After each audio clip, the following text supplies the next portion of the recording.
Okay, so here's another way of visualizing categorical variables.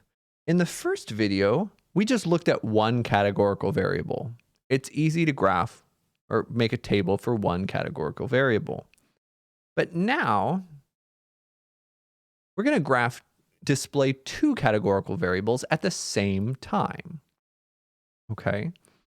So notice what are our categorical variables? Do you like or not like chocolate? And do you like or not like coffee? And then so every individual who answers this question will be in one of four categories, right? They either like both, dislike both, like one and not the other, or vice versa. Okay, and that's what a contingency table is all about, is how can we visualize two categorical variables and see all the people. So let's look at this table and answer some questions. We're going to start with something called marginal probabilities. And they're called marginal because they're in the margins. They're probabilities.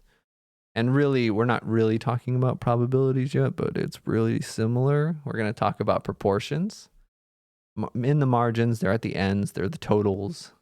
If we asked you to look at this data and say, well, what proportion of the students like chocolate here?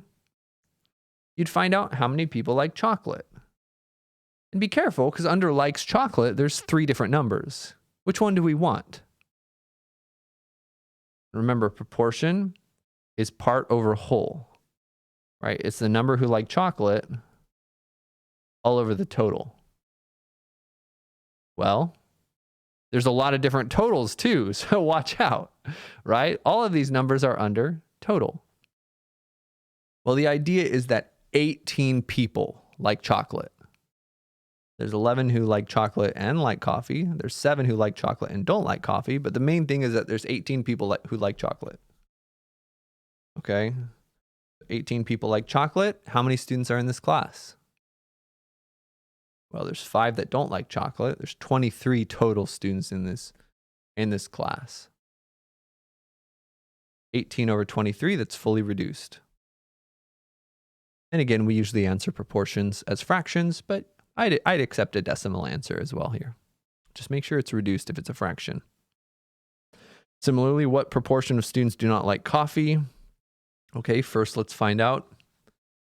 These are all the students who don't like coffee. And there's different ways that you can not like coffee. You can not like coffee and like chocolate, not like either. The important thing is that there are 8 total students who don't like coffee. There's 8 students that don't like coffee.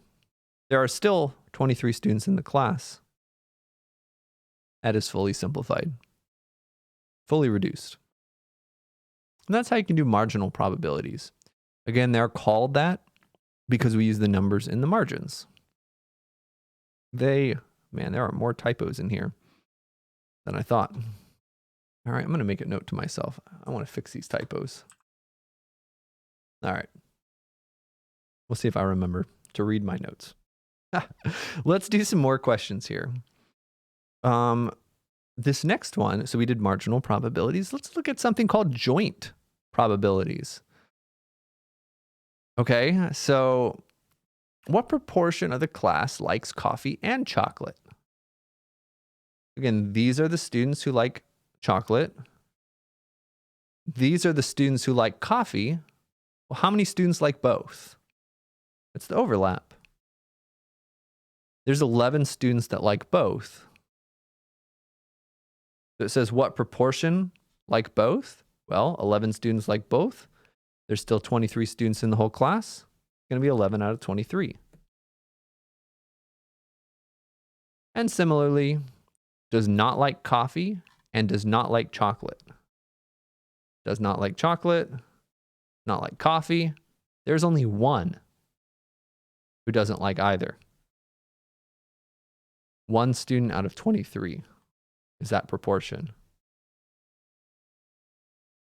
These are called joint probabilities because they're the intersection between 2 variables.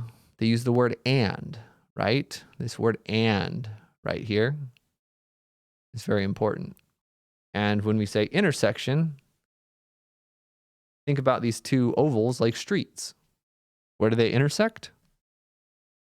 Right here. Okay, so those are joint probabilities. So last up, let's answer one more thing, conditional probabilities.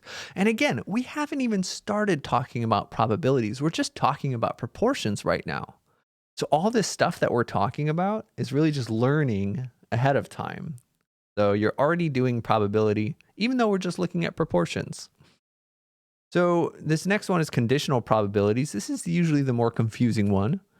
What proportion of the students that like chocolate also like coffee? So now our total is different, right? This changes the total. On the last page, we only ever had 23 as our denominator because the total number of students, it's always the same total number of students. But now we're only asking about how many people out of those who like chocolate like coffee. So we only are looking at the students who like chocolate.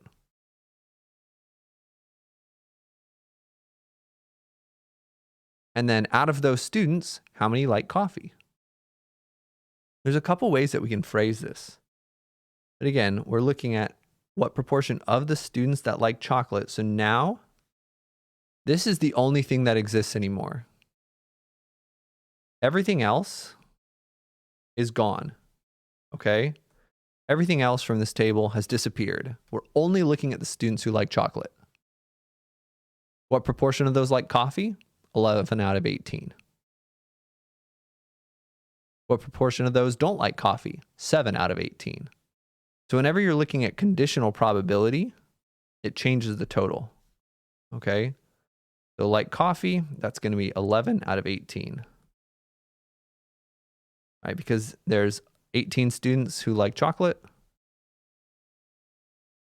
and there's 11 that like both. And that's where it comes from. We'll talk about some more ways of doing this when we really get into conditional probability in these later videos. But as an introduction and talking about proportions and contingency tables, this should be a good place to start. All right. And this is a really good idea whenever you can to write these down or copy these down or get something you can draw on, because visually doing this sort of thing is really helpful. I'm only halfway doing it for you guys. The other half is doing it for me because it really helps even me do it. And I've been doing this for a fair bit of time. Okay, so I'd recommend copying these down whenever you have a moment and want to be really careful and sure. All right, let me know if you have any questions. We'll get into probability in the next video.